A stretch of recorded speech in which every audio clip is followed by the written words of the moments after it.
They love the Fed even when it's burning the house down. Welcome back to the channel, everybody. I am Mick Alfany. This article is on Bloomberg.com and it's titled, Fed's Job Gets Harder as Higher Oil Prices Sow Doubt on Soft Landing. Really? That's what is sparking people's mind to think that, hey, maybe there's not a soft landing? That's absolutely unbelievable. It's insanity at this point. It's higher oil prices are throwing a wrench in the soft landing story. You mean to tell me that it's not all of these young people, that are looking for apartments, and yet they claim they can't afford apartments. The price is too high. That's one. It's not that. All the people that want to get homes, but mortgage rates keep going up, and they say that the monthly mortgage payments are too high. It's not that. No. It's not the growing movement. I'm reading about these things of people living in their vans and cars. They call it van life. I'm serious. It's not that. It's not that. Wait, there's more. It's not the possibility of the collapsing of the banks and the tightening of regulations with banks that are already teetering on destruction, by the way. Yeah. I mean, hey, there's no problem anyway, right? Because Janet Yellen said, hey, there might have to be more mergers, right? It's not that, right? Not the possible collapse of multitude of banks because commercial real estate is crushing them. It's not that. No, that's not what will make them think that a soft landing is out of the question. It's not the fact that M2 money is at a point where it hasn't been since all the other depressions. It's not that. No, it can't be that. I know but I'm laying it on thick though, so it makes a point, right? It's not because there's an inverted yield curve that usually signals a recession, but we know it's not a recession. We know it's not. It's definitely a depression, maybe a light depression, but it's a depression nonetheless. But it's not an inverted yield curve. That's not what's prompting people to, say, hey, maybe a soft landing's out of the question. No, it's oil. Wait a minute. It's not because all of the different ways that you weaponize the dollar, of course, which was to the chagrin of the people of the United States. It's not because the weaponization of the dollar has pissed all the OPEC countries off. So OPEC Plus has been going absolutely nuts, right, in cutting production. Meanwhile, simultaneously, the United States is also shutting down pipelines. It couldn't be that. But I mean, just correct me if I'm wrong, but that's going to make there's a possibility everything's going to skyrocket because of that, right? There's less oil, affecting energy. There's probably going to be a very cold winter coming up. I don't know. Maybe I don't know what I'm talking about, but I think I do. But it's not that. It's it's only the oil. It's only the oil. You just can't make these things up. You just can't. People should know that there's not going to be a soft landing. There is not a soft landing right now. I could go on and on, how the people are out there now, they have to tighten up jobs and such like that. But so people have to, all that quiet quitting was going on. People can't do that anymore. They got to stick with the job that they have, right? Options are getting lesser. It's not that, right? It's not that prompts one to think maybe there's not a soft landing going on, right? You have more people now than ever living with their parents. They're moving back home, folks, because they can't afford their houses. They can't afford their apartments, and I'm reading articles. I don't know how true it is, but people making $80,000 to $100,000 are struggling. I'm gonna assume, first of all, they shouldn't be struggling. That's number one, right?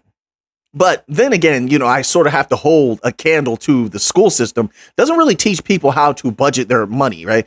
And a lot of people, they live in certain areas that are just, the affordability of living is just nuts right now. It's just insane. Anyway, let's get to another article here. All right, I could go on and on about that. So, of course, we got to do a little bit more Fed news because the Fed they're so nice. They're so sane. This is from forexlive.com. It says Fed's Logan says it could be appropriate to skip an FOMC rate hike at September meeting.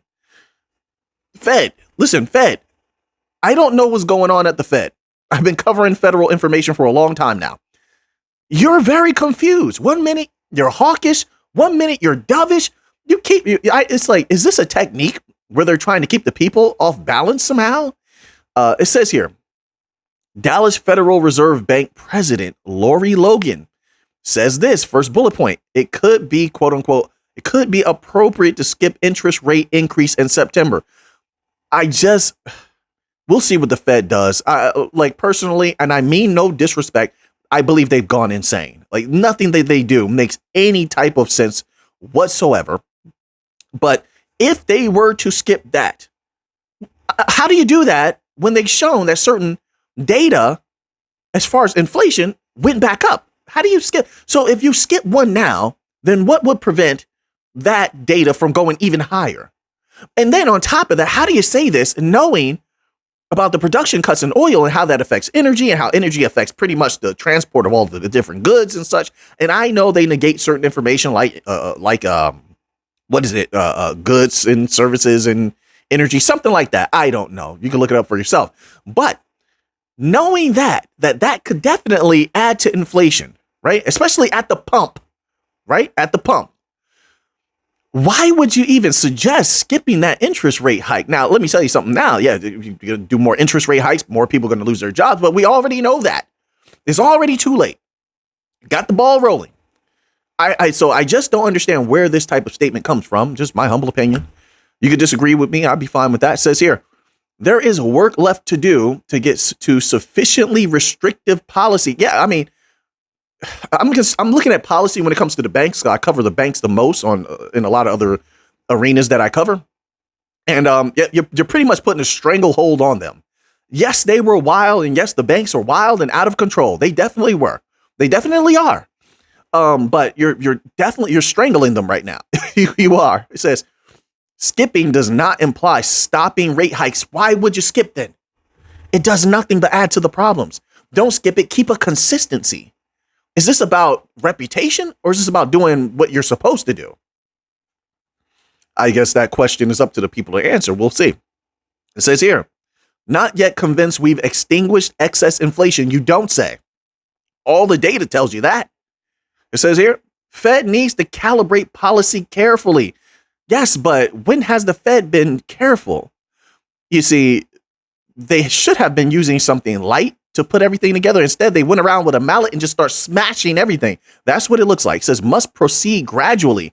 When has anything the Fed has done been gradual? I understand the relationship between the Fed and the U.S. Treasury. So let's get that out of the way when I start to talk about the overprinting of money, right? All right. So let's just establish that. But nonetheless, the Fed has their part to play, correct? Then on top of that, for them to come back last year and say, hey, most of what we have has been rendered illiquid is absolutely unacceptable. Absolutely unacceptable.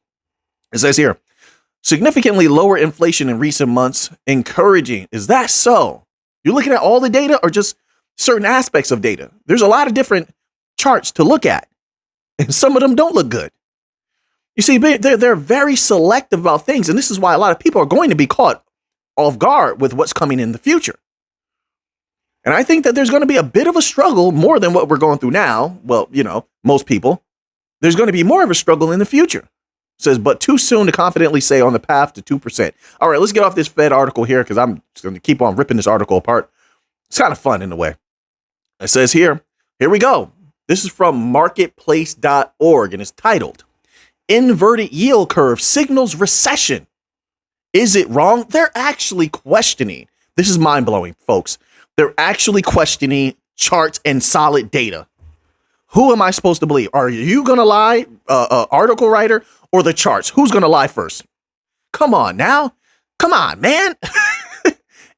Is it wrong? No, it's not wrong.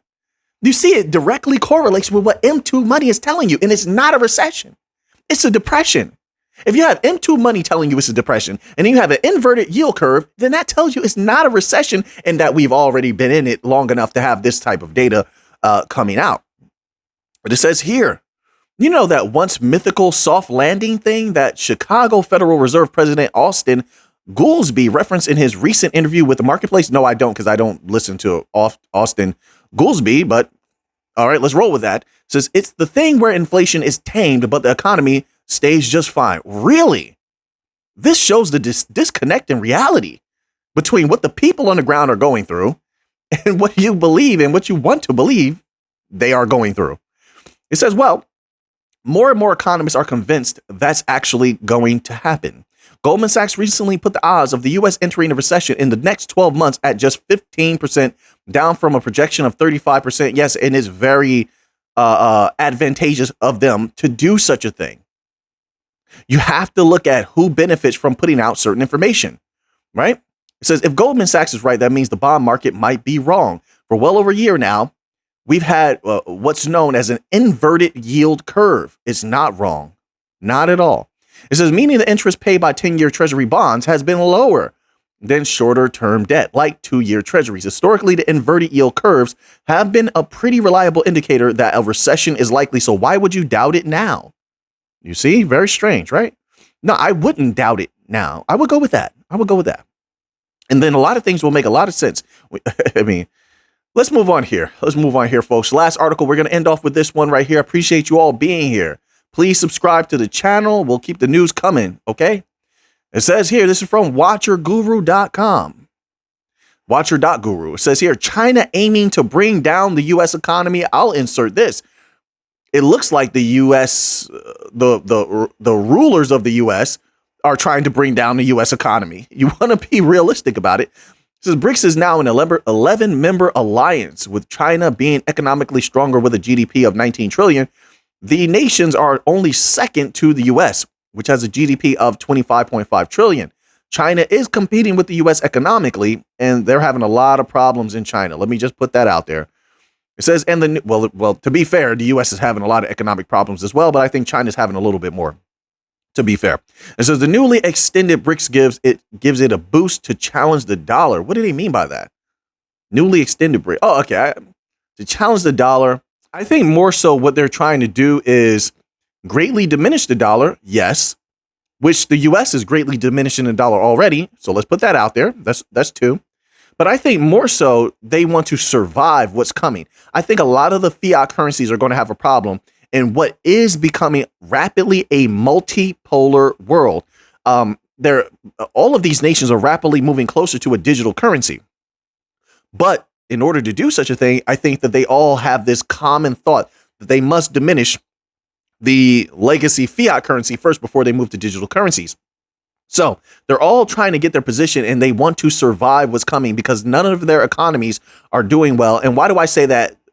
Mostly I say that because their financial systems, these legacy financial systems are absolutely terrible. The banking systems, they've been completely out of control. And if you don't want to go with the legacy banking system, the traditional banking system, then you have to look at the shadow banks.